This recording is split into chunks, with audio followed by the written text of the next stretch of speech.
Michael Madhusudan দত্তের লেখা ঈশ্বরচন্দ্র বিদ্যাসাগর কবিতাটি আজ লাইন ধরে ধরে বুঝব। কবিতা পড়ার আগে কবির সম্বন্ধে কিছু জেনে নেব। তার জন্ম সবাই আমরা জানি বাংলাদেশের যশোর জেলার সাগরদাড়িতে। তিনি যখন হিন্দু কলেজে পড়ছিলেন তখনই ইংরেজিতে সাহিত্য চর্চা তিনি শুরু করেছিলেন। তার রচিত কিছু নাটকগুলির মধ্যে অন্যতম হল শর্মিষ্ঠা, পদ্মাবতী, মায়াকানন, কৃষ্ণকুমারী, আরও কিছু আছে। এছাড়াও তিনি বুড়ো শালিকের ঘাড়েরও ও একেই কি বলে সভ্যতা নামে দুটি প্রহসনও রচনা করেছিলেন। চলে যায় আমাদের মূল পাঠ্য কবিতাটিতে। দেখো, তোমাদের কবিতাটি পড়ার আগে কিছু জিনিস অবশ্যই জানা দরকার। প্রকৃতপক্ষে মধুকবি মাইকেল এই কবিতার মধ্য দিয়ে ঈশ্বরচন্দ্র বিদ্যাসাগর মশাইয়ের প্রতি নিজের অন্তরের শ্রদ্ধার্ঘ্য অর্পণ করেছেন। এই কবিতাটি পড়তে পড়তে আমরা দেখব ঈশ্বরচন্দ্র বিদ্যাসাগরকে মধুকবি মাইকেল মধুসূদন বলেছেন যে বিদ্যার সাগর, কোথাও আবার বলেছে করুণার সিন্ধু, আবার কোথাও বা বলেছে দীনবন্ধু। এমন বিশেষণ তিনি কিন্তু ভুরি ভুরি দিয়ে গেছেন এই কবিতার মধ্যে। কখনো আবার বনানী বা বনস্পতির সাথেও তুলনা করতে দেখব, আবার কখনো হিমালয়ের সাথে তুলনাও করতে দেখব। এই কবিতাটির মূল কাব্যগ্রন্থের নাম চতুর্দশপদী কবিতাবলী। আর এই কবিতাটি একটি সনেট অর্থাৎ 14 লাইনের কবিতা। কবিতাটি লেখা হয়েছে অমৃতাক্ষর ছন্দে। মূল কবিতাটিতে যাওয়ার আগে তোমাদের কাছে আমার ছোট্ট একটা রিকোয়েস্ট। তোমরা যারা এখনও পর্যন্ত বেঙ্গলি এক্সক্লুসিভ স্টাডি এই চ্যানেলটি সাবস্ক্রাইব করোনি, তাড়াতাড়ি গিয়ে সাবস্ক্রাইব করে দিয়ে এসো। পাশে থাকা বেল আইকনটি অবশ্যই প্রেস করো। সাথে ভিডিওটা ভালো লাগলে একটা লাইক করতে ভুলো না, বন্ধুদের সাথে শেয়ার করতে ভুলো না। চলো এবার আমরা মূল পাঠ্যে কবিতায় চলে যাই। বিদ্যার সাগর তুমি বিখ্যাত ভারতে। তুমি যে এই বিদ্যার সাগর, এই নামে তুমি গোটা ভারতবর্ষে তুমি বিখ্যাত।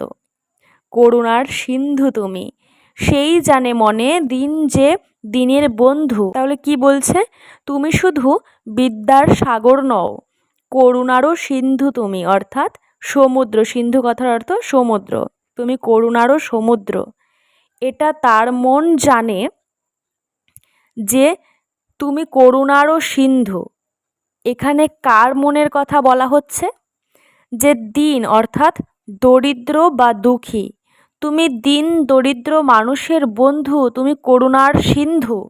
উজ্জ্বল জগতে হেমাদ্রির হেমকান্তি অম্লান কিরণে। তুমি হিমালয়ের মতো তোমার সোনার লাবণ্যে জগৎ আলোকিত করেছ। এখানে হেমাদ্রি কথার অর্থ হেম যুক্ত আদ্রি অর্থাৎ সোনার পর্বত। কিন্তু ভাগ্য বলে পেয়ে সে মহাপর্বতে যেজন আশ্রয় লয় সুবর্ণ চরণে, সেই জানে কত গুণ ধরে কত মতে গিরিশ।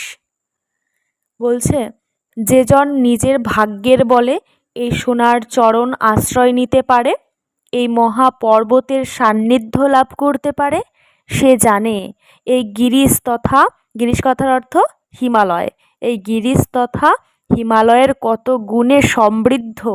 কি সেবা তার সে সুখ সদনে। সুখ, সদন কথার অর্থ সুখী গৃহ, সদন কথার অর্থ গৃহ। তার গৃহে যে কি সুখ শান্তি বিরাজ করে, সেই চরণে যারা ঠাঁই পেয়েছে তারাই জানে। দানে বাড়ি নদীরূপ বিমলা কিঙ্করী। বাড়ি কথার অর্থ জল, বিমলা কথার অর্থ নির্মল বা স্বচ্ছ, আর কিঙ্করী কথার অর্থ হচ্ছে দাসী। এই লাইনের মধ্যে দিয়ে বোঝাচ্ছে যে তুমি স্রোতস্বিনীর মতো দুকুলকে প্রাণের অমৃত সুধা দান করেছ। যোগায় অমৃত ফল পরম আদরে, দীর্ঘ শির তরুদল দাসরূপ ধরি। অর্থাৎ তুমি দীর্ঘ বা বিরাট বৃক্ষের মতো, দীর্ঘ শির তরুদল অর্থাৎ যে গাছের মাথা অনেক বড়, তুমি বড় বড় গাছের মতো পরম আদরে জুগিয়ে চলেছ অমৃতের ফল। তুমি দাসেদের রূপ ধারণ করে তুমি এই কাজগুলো করে যাচ্ছ। তোমার কোনো চাওয়া পাওয়া নেই, তুমি দাসের রূপ ধরে এই অমৃতের ফল পরম আদরে জুগিয়ে যাচ্ছ। পরিমলে ফুল কুল 10 দিশে ভরে। পরিমল কথার অর্থ ফুল চন্দনের সুগন্ধি অর্থাৎ সুন্দর গন্ধযুক্ত ফুল ফলে ভরে। শুধু তাই নয়, শুধু অমৃতের মতো ফল দিয়ে নয়, তুমি 10 দিক ভরে রেখেছ সুন্দর ফল ফুলে। দিবসে শীতল শাসী ছায়া বনেশ্বরী, যখন সূর্য গনগনে বিষাক্ত উষ্ণে আমাদের নিঃশ্বাসেও বিষাক্তের অবতারণা হয়, তখন তুমি শীতল ছায়া প্রদান করছো হে বনেশ্বরী। নিশায় সুশান্ত নিদ্রা ক্লান্তি দূর করে।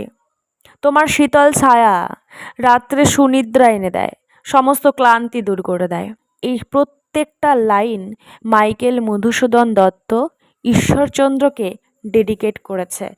এই কবিতায় কবি ঈশ্বরচন্দ্র বিদ্যাসাগরের জয়গান গাইলেন। কবিতাটি তোমার কেমন লাগলো?